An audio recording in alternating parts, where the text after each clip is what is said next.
Hey guys, and welcome to the 7th episode of my RuneScape series, A Beginner's Guide. As you can see here, I'm in a place different that you guys may have not seen before because today's episode I'm going to focus on introducing the Dungeoneering skill that I've kind of been holding off until now. So just a quick guide to get here. The Lumbridge teleport stone, lodestone is right there, so you just run down the path and they come here. Sail with the Fremnik Shipmaster right here, and then it brings you to Dioheim, or Dioheim. I don't really know how you're supposed to pronounce it correctly, to be honest with you. But then you pretty much just run up the path here to get to the Dungeoneering place. So Dungeoneering was a skill added a long time ago, and it's pretty much as it exactly sounds. The game spawns randomized dungeons that you have to complete to get experience and also to get Dungeoneering tokens, which you can use in the Dungeoneering shop right here, which I'll just briefly show you. So in the Dungeoneering shop, you can spend your tokens, which I remember I got the tokens from the treasure hunter a couple days ago. So you can spend your treasure hunter tokens in here to buy all these things. I'm not going to get into them right now because it doesn't really need to know them right now, but more or less you can buy tier, I think it's 55 and 45, tier 55 weapons which require 45 Dungeoneering, and then other things that are more convenience factors, kind of like the smithing auto heater right here that keeps you always your heat always maximum. Remember how you always have to continuously heat the bar up? This would stop that. And then these necklaces here are just upgrades to your range. And this one is right here. Is probably one of the better necklaces if you're just going to continuously bury bones. It restores your prayer every time you bury as I said here, a normal bone. And there's other things in here that'll help you, but I'm not going to get into them too much because I don't think it makes sense to get into them at this moment. So I'm going to get myself into a dungeon. I'm going to kind of skip the tutorial here so I can talk to you about myself. So I'll see you guys once I'm actually in the dungeon, or at least about to start it. Hey guys, this is Nick from the future after I've already recorded my Dungeoneering clips. I just wanted to say that in the Dungeoneering clips, at least for when I'm running through the floors with you guys, it's probably best to run through them on ×2 speed just so you guys can kind of go on with it quickly.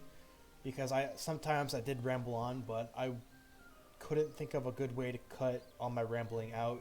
So I think it'd be best to watch at least when I'm completing the floors on about 2x speed, so you guys can have the most enjoyment with it and not get stuck in it for too long.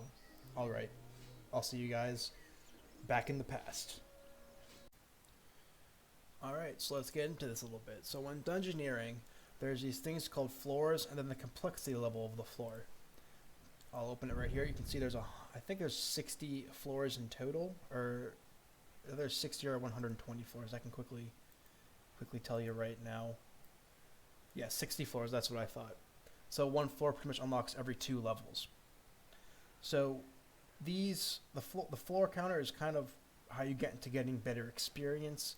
Once you hit the max floor that your level allows you, it's best to, I guess you can call it prestige, and level up. Right here you can click the reset button, and then it kind of gives you like prestige benefits with experience. But I'm not going to get too deep into that right now because I'm not prestiging just yet. And then the floor complexity just pretty much dictates what the I have to put it on and take my inventory off. So what the floor complexity does is it changes what kind of skills and how it goes. So complexity 1 pretty much means there's just going to be combat. But once you get higher, increasing in the complexities, you'll soon see that there's puzzles, there's skill requirements, there's a whole slew of things that are required to do it. So let's enter the dungeon. We're going to just go normal. So this is your beginner dungeon. This is a small dungeon, so it will be a much smaller area than normal. Which I'm pretty sure we can just open the map up. You can see right here in the top corner that it's only about a 4x4, while I think large is 10x10, or 16, not 16x16. I think it's 10x10 or 12x12, something along those lines. And of course, the higher the floor, the more experience you'll get, and additionally, the higher the complexity is, the more experience you'll get as well. So now that we're in the dungeon here, I'll kind of walk through the first dungeon with you, and then once I get to higher complexity, and then once I walk through this first dungeon with you, I'm going to kind of get myself all up to complexity 6 the walkthrough at complexity 6 dungeon. So as you see, Dungeoneering, you pretty much have to get all of your resources, food, armor, all in here. But as you can see, I was given a free set of pretty much mage, range, and melee armor here. So this is, I guess we'll start here at the first part. This door is locked behind a key, which I will most likely get by walking through this door or a door that branches off. See, gold triangle, and that is the key to opening that. So you can kill everything in here if you want to, or you can just pass it up. They're pretty low level, so I can probably kill them fairly quickly is my guess, so I might as well just kill them. And then the major will die very quickly. And now that we got our key, which is right here under the timer, the current key section.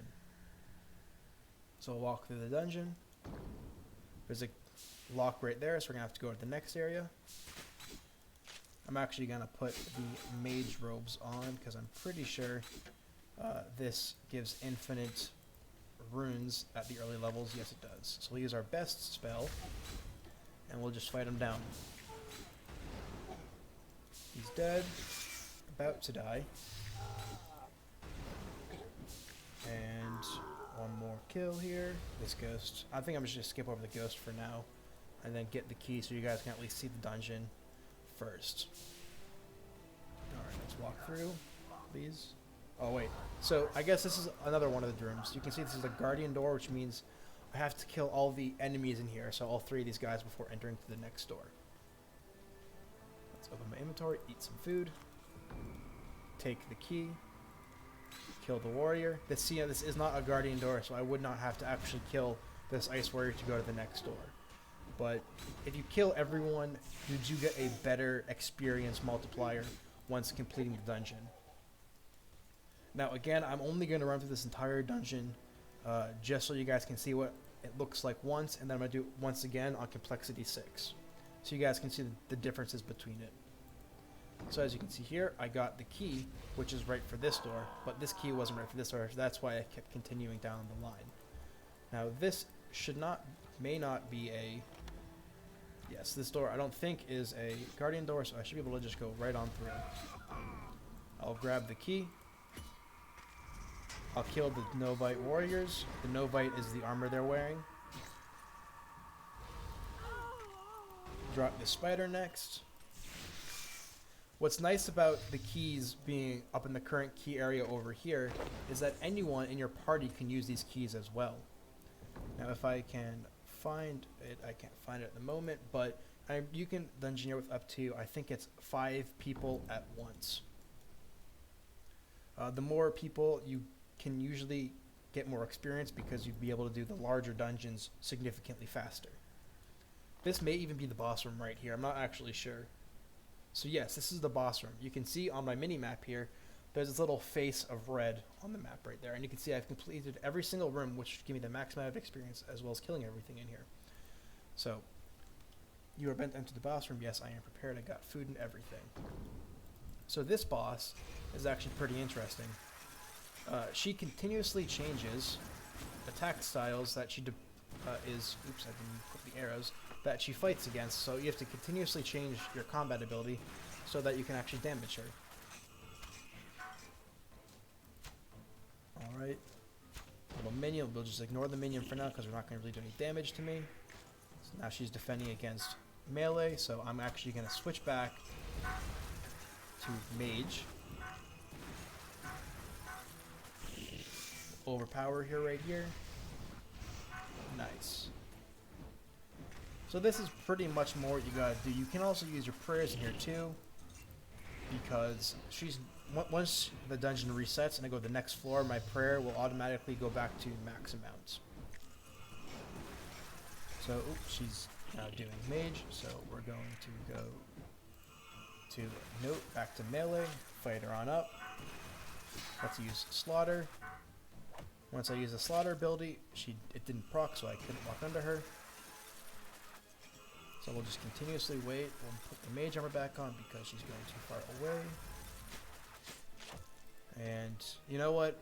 this fight is pretty easy now that I explained it to you, so I'm actually going to just pause the video here and then wait for the fight to finish, and I'll see you in 1 second. Alright guys, I'm just about to kill the boss here in a jiffy, in 1 second hopefully, and then I'll show you guys the final screen that you get from the Dungeoneering area. Hopefully I stop hitting, there we go. So, you're the boss, you're not the boss of me now. So we're going to pick up this Chronicles. You don't really have to read if you want to. It's kind of more just completionist stuff. So let's end the dungeon. Yes, we're going to continue. Excuse me. So you can see here, it said I took 8 minutes to complete the dungeon. And this procedure that I was talking about earlier, which can give you more experience.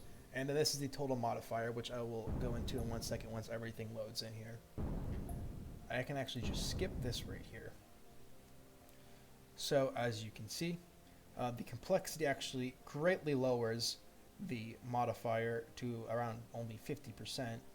The level modification, I'm not actually fully sure what that does, but the guide mode, as you can see here, lowered my down. So instead of having, oh, I guess it's not going to show me. So I'm back up to complexity 2, and you can see here, in complexity 2, I can now do fire making, wood cutting, fishing, cooking, and armor and weapons are now in the shop, which I should get into now. So you can trade with the smuggler here, and he has tools you can buy. What is nice about Dungeoneering 2, especially once you finally unlock tier 6 complexities, you can do a lot of skilling here, especially at early levels. You can blast your total level up very quickly. So I'm actually going to switch now, and I will see you guys in 1 second once I reach complexity 6. I thought I would mention this while I'm continue going on. As you can see, I actually have these 2 swords. The next time you can see the word B. B stands for bind. In Dungeoneering, you can actually bind certain weapons that you very much like, so you can bring them to other dungeons with you. So if you right click on the smuggler and go to bind setup, you can see here that you have a certain amount of items you can bind. And right here in the first load I have both swords. Now, to unlock the later loadouts, you have to level up more to be able to wear them. So I just wanted to quickly tell you guys that before I continue on. So I'll see you guys once I'm at the complexity 6, which is in about 2 more floors. See you then. Alright guys, as you can see, I just got to the 5th floor and unlocked complexity 6. So I'm going to walk you guys through the complexity 6 floor so you can kind of see the difference between the complexities of the floor. I guess the stark difference between complexity 1 and complexity 6. So what's nice about this floor too is, as I mentioned earlier, was that you can do a lot of bonus leveling up in here. So first of all, you can see here, these are all the ores you can buy with your money to make, and the smithing furnace over there to make yourself new equipment. Same thing with all the other materials in here as well. You can additionally buy pretty much anything. You can make potions in here. I personally never have. I never got into the potion making in here, so I don't know too much about it, to be perfectly honest with you. But I know that you can. So rune crafting is actually really nice here for the beginning levels because you get a ton of experience really fast. So the past couple floors I've been just doing rune crafting. So right there, that door was the first skill challenge door I saw you, and I got 1,015 rune crafting experience for I guess unlocking the door. So right here, actually, we can mine ourselves. Well, we probably should kill people first before we start mining, but we can actually get ourselves upgrades for our armor because currently I actually don't have any. This is another skilling challenge right here to kind of free this fella who's locked in the ice. I'm not sure if I actually have a level for it. Fire, you can either light the fire. I need some wood. Anyone drop wood? Nope, so I'm gonna have to pick up some stuff. Or just pick up everything. Pick up the coins. Run back to our Mr. Smuggler over here. Trade him on up. Buy myself some wood. What's really nice in this game is pretty much all resources stack in one area. So as you can see here, the resource here will stack, and the rune essences will stack here as well. While normally in outside of Dioheim, resources don't stack at all. So that is one of the very useful things. Is it not going to be lit a fire? Why not? How about right here? Nice.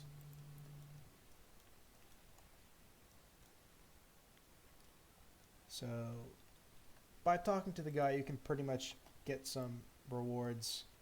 Let's just pretty much just, or like lore rewards, not really any in-game rewards, but let's just blow right through his conversation here. Oh, goodbye.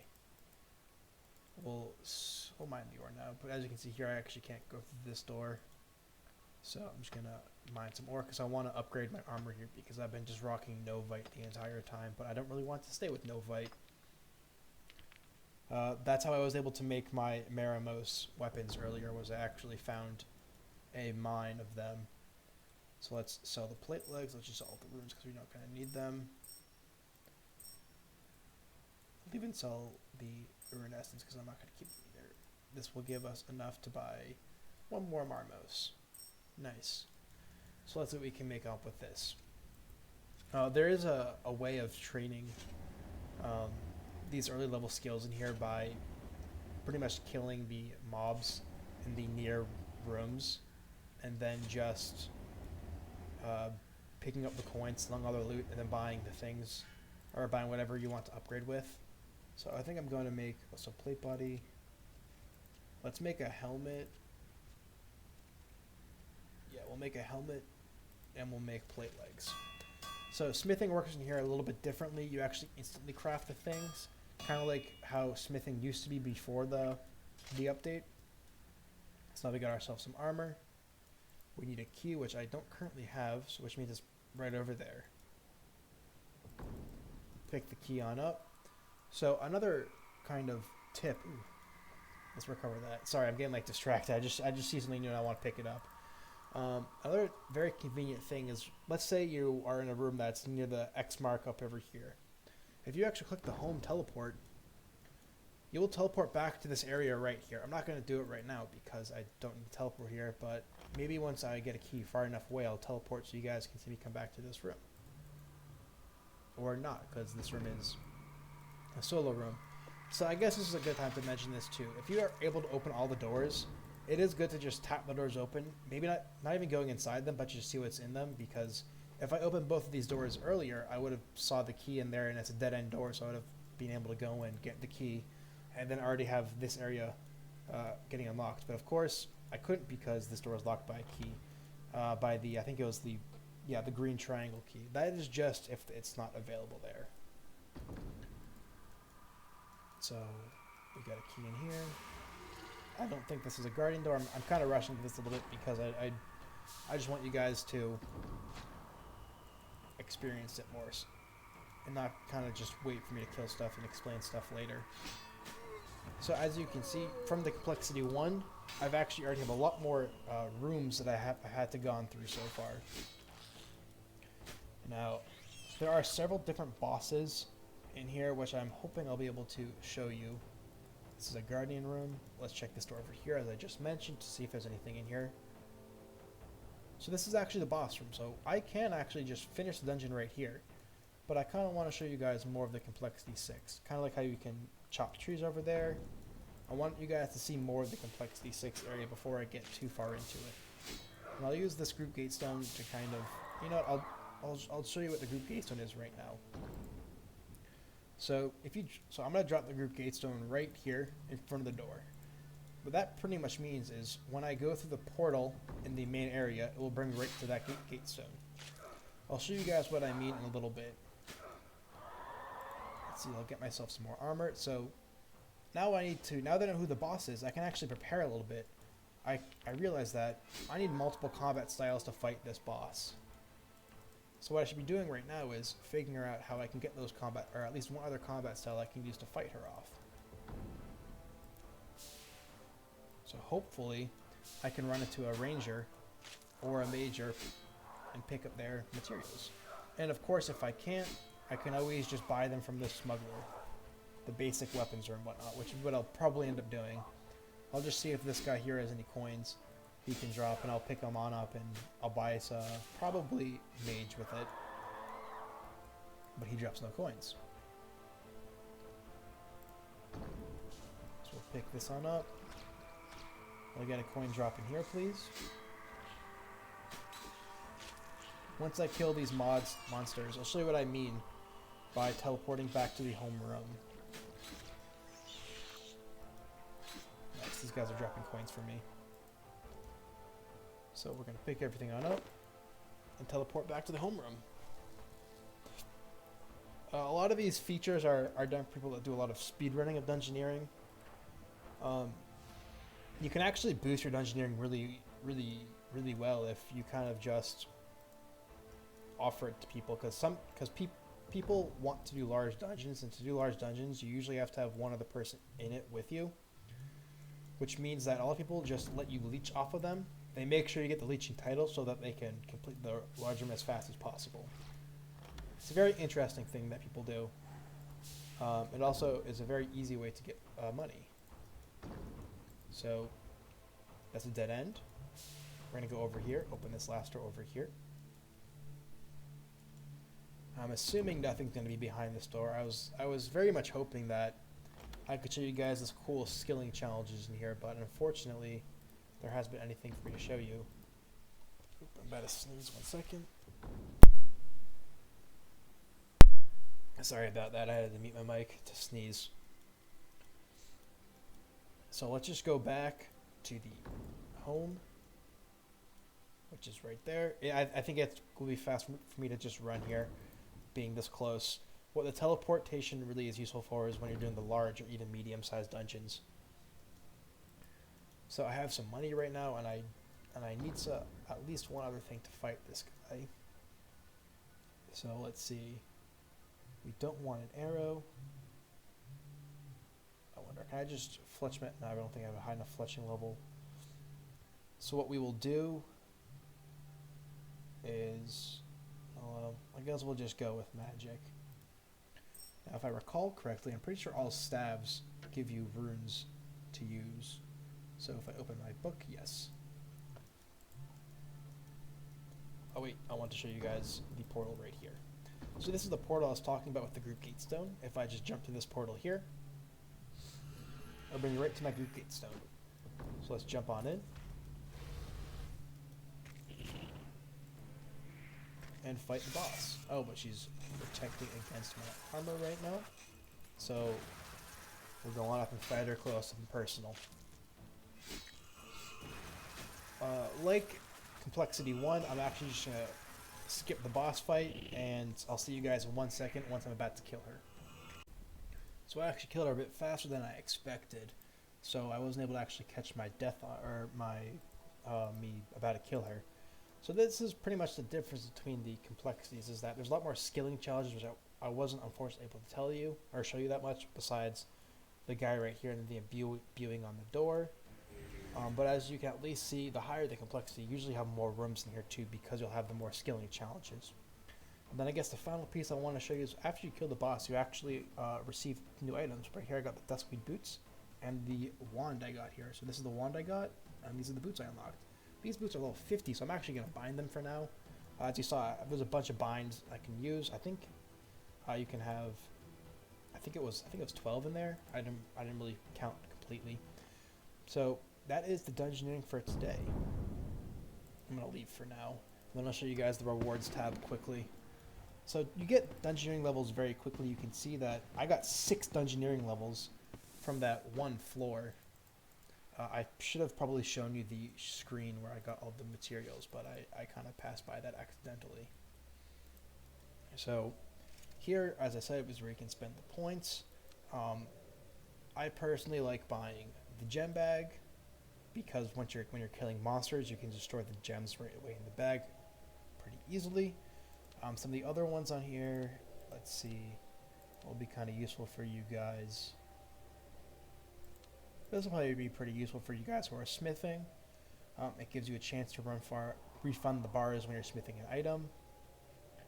A lot of these things aren't too useful because you can get better stuff eventually. The only useful things is probably the weapons, because I'm pretty sure these are the highest level weapons you can get in non-members, besides corrupted dragon equipment, which is non-members, which also degrades, but at least these don't degrade to dust.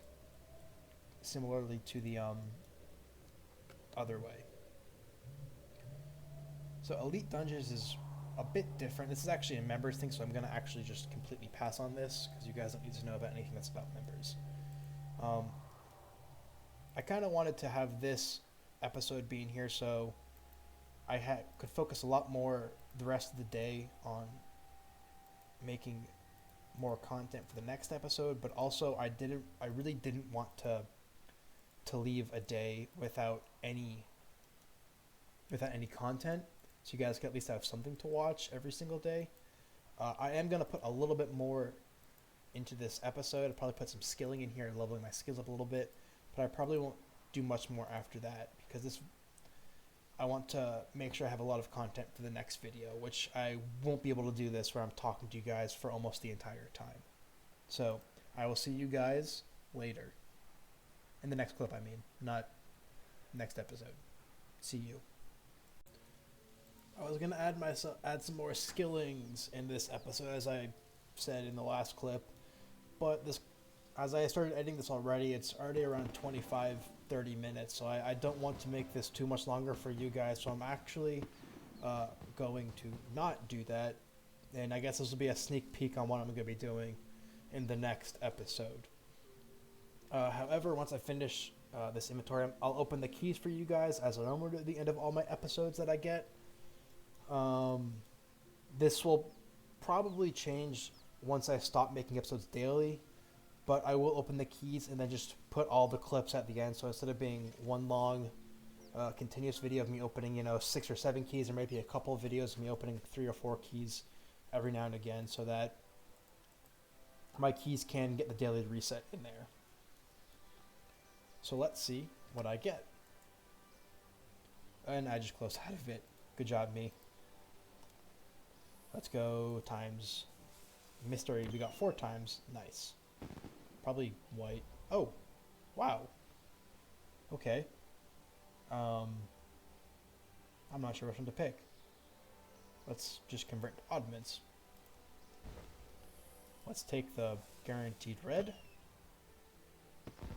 I wasn't expecting to get 2 reds back to back. This is kind of crazy. I'm going to take the 500 protein hide. I'm not sure if I can actually use protein hide in non-members worlds. Let me quickly check if I can. I guess you can. Protein hide is a very, very AFK way to leveling up. The higher your level, whichever the protein thing is, the more experience you'll actually get in the skill.